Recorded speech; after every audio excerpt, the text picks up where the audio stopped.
Good evening. Welcome to South Asia Newsline. I'm Lepakshi Khurana. Here are the top stories we're tracking for you on Monday, the 19th of September. India and Nepal lay foundation stone for construction of cross-border bridge.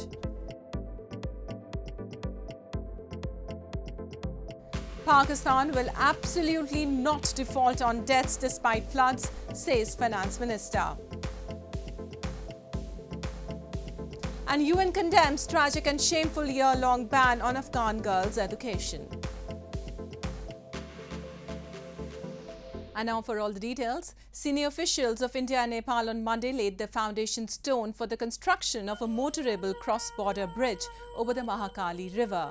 Pushkar Singh Dhami, Chief Minister of India's northern Uttarakhand state, took part in a special prayer ceremony before he laid the foundation stone on the Indian side of the border, while Dilendra Prasad Badu, Nepal's Minister for Industry, Commerce and Supplies, held a similar ceremony on the Nepali side. India and Nepal had signed a Memorandum of Understanding in February this year for the construction of the 110-metre-long bridge, which will be built with Indian grant assistance. It aims to enhance cross-border connectivity across the Mahakali River, where close people-to-people links exist between communities on both sides of the border.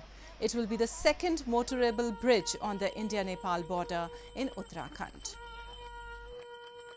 यहाँ पर्यटन एवं अन्य काम धंधे रोजगार सभी में एक तरह से अप्रत्याशित रूप से बढ़ोतरी होगी, एकदम से बढ़ेगा। वहीं मैं समझता हूं कि ये पुल दोनों देशों के लिए मैत्री के संबंधों को बढ़ाने के लिए भी बहुत महत्वपूर्ण होगा। And in news from Pakistan, Pakistan will absolutely not default on debt obligations despite catastrophic floods, the country's finance minister, Miftah Ismail, said on Sunday, signalling there would be no major deviation from reforms designed to stabilise a struggling economy. The South Asian nation was able to bring an IMF fund program back on track after months of delay. But the positive sentiment was short-lived before the catastrophic rainfall hit. Pakistan will absolutely not default on debt obligations despite catastrophic floods, Finance Minister Miftah Ismail said on Sunday, signalling there would be no major deviation from reforms designed to stabilize a struggling economy. Floods have affected 33 million Pakistanis, inflicted billions of dollars in damage and killed over 1,500 people, creating concern that Pakistan will not be able to meet debts. In an interview to Reuters news agency, Miftah said the path to stability was narrow given the challenging environment, and it has become narrower still. But if we continue to take prudent decisions, and we will, then we are not going to default. Absolutely not. Ismail said external financing sources were secured, including over $400 billion from the Asian Development Bank, Asian Infrastructure Investment Bank and World Bank. Pakistan was able to bring an IMF International Monetary Fund program back on track after months of delay, thanks to tough policy decisions, including record hike in petrol prices and taxes.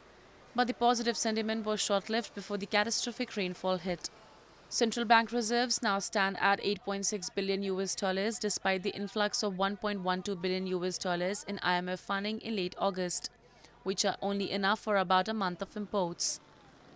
Amid the economic crisis and ongoing flood situation, vegetable and fruit prices have soared in markets across Pakistan as devastating rains have ruined crops and disrupted supplies.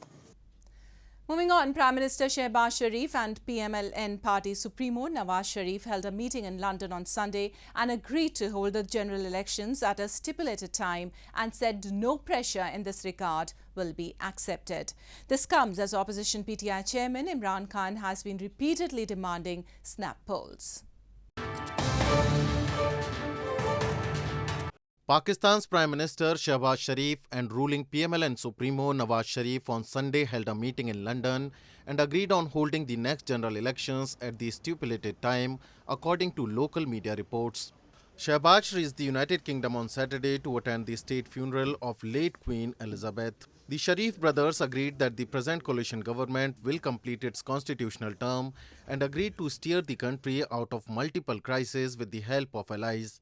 The Premier said at present the federal government was focused on rehabilitating the flood victims and improving the economy and will not accept any pressure in this regard. Meanwhile, opposition Pakistan Tehreek-e-Insaf PTI chairman Imran Khan, who has repeatedly demanded snap elections, said that he cannot wait any further and will call on the public if his demands were not met.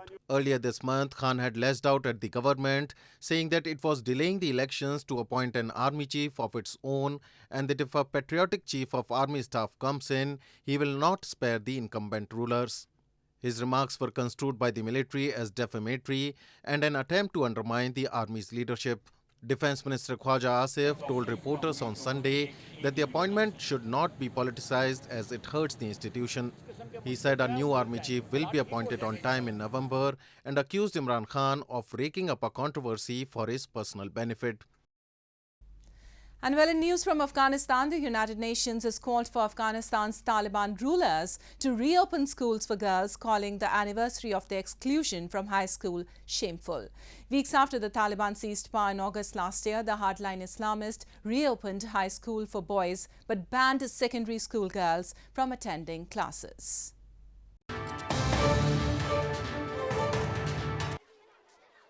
The United Nations urged the Taliban on Sunday to reopen high schools for girls across Afghanistan, condemning the ban that began exactly a year ago as tragic and shameful. Weeks after the Taliban seized power in August last year, the hardline Islamists reopened high schools for boys on September 18, 2021, but banned secondary school girls for attending classes. Months later, on March 23rd, the Education Ministry opened secondary schools for girls, but within hours, the Taliban leadership ordered them shut again. Since then, more than 1 million teenage girls have been deprived of education across the country, the United Nations Assistance Mission in Afghanistan said. UN Chief Antonio Guterres tweeted on Sunday that they lost a year of knowledge and opportunity that they will never get back. He said girls belong in school and the Taliban must let them back in.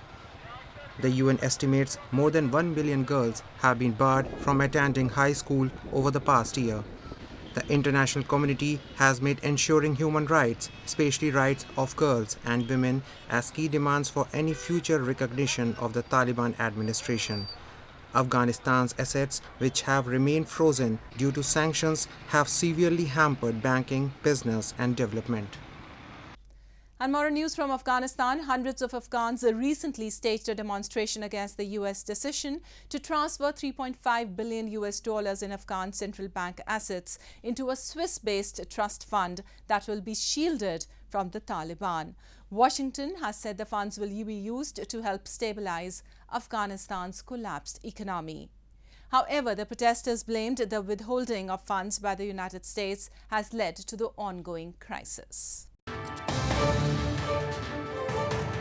Hundreds of Afghans gathered in front of the former Office of Afghanistan Human Rights Commission in capital Kabul this past weekend to protest the US decision to transfer $3.5 billion in Afghan central bank assets into a new Swiss-based trust fund that will be shielded from the Taliban.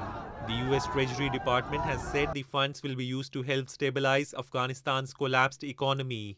Chanting anti-US slogans, the protesters in Kabul, however, blamed Washington for the ongoing humanitarian and economic crisis, as it has withheld Afghan assets for so long, they said. They demanded the immediate full release of central bank reserves that have remained frozen since the Taliban took over last year.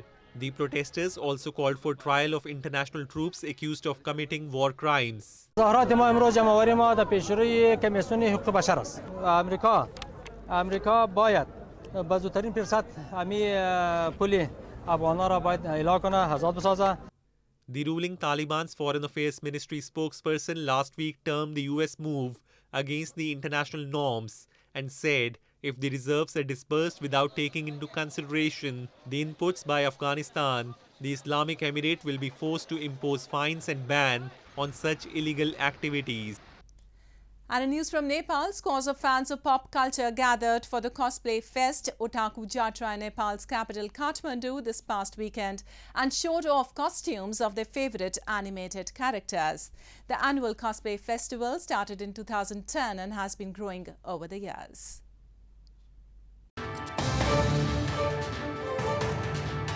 Hundreds of people gathered for a comic and fantasy festival in Nepal's capital Kathmandu this past weekend to celebrate Otaku Jatra or Anime Festival. The annual festival was held for the second time this year. Pop culture fans dressed up as their favorite animated characters during the one-day fest. Cosplay, which originated in Japan, is a combination of the words costume and play. It is an activity and performance art where participants wear costumes and fashion accessories to represent mostly a fictional character seen in anime. Most of the youngsters, especially the millennials and Generation Z, reaching adulthood in the second decade of the 21st century, are fond of the animated characters, which drove them to the event despite rainfall. I've been watching anime since I was in grade 8 and now I am in bachelor second year. I have been watching anime since like a kid. It's fun to watch and time pass fun, but it has become like a habit of watching anime. It just brings joy in my life. The cosplay festival Otaku Jatra started in 2010 and has been growing over the years, bringing together pop culture elements such as anime and comic. It is popular among all genders, and it is not unusual to see crossplay, also referred to as gender bending, during such festivals across the world. In an attempt to boost tourism, a fishing competition was organized in Pahalgam district of India's Jammu and Kashmir territory on Sunday. The Kashmir Valley is also known as Angler's Paradise and is famous worldwide for the trout fish, which attracts a large number of angling lovers.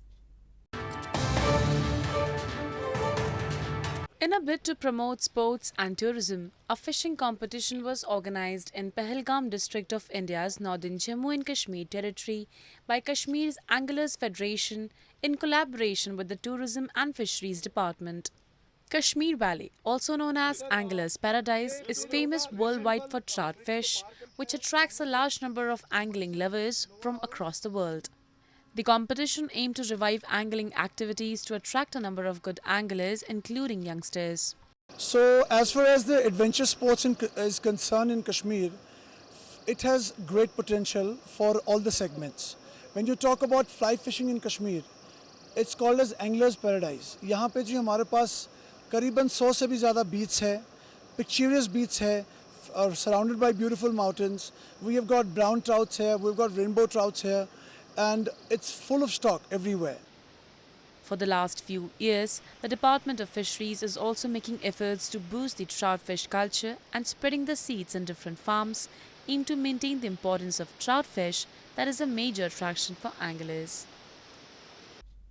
Well, that's the way it was in South Asia this evening. Before we conclude, the top stories once again. India and Nepal lay foundation stone for construction of cross-border bridge.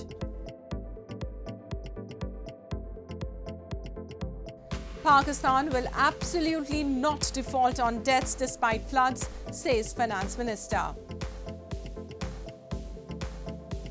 And UN condemns tragic and shameful year-long ban on Afghan girls' education. Now our viewers can watch the show on SouthAsiaNewsline.com. You can also visit us on Facebook.com/SAsiaNewsline and follow us on Twitter @SAsiaNewsline. That's all in tonight's edition. We'll see you same time tomorrow. Good night.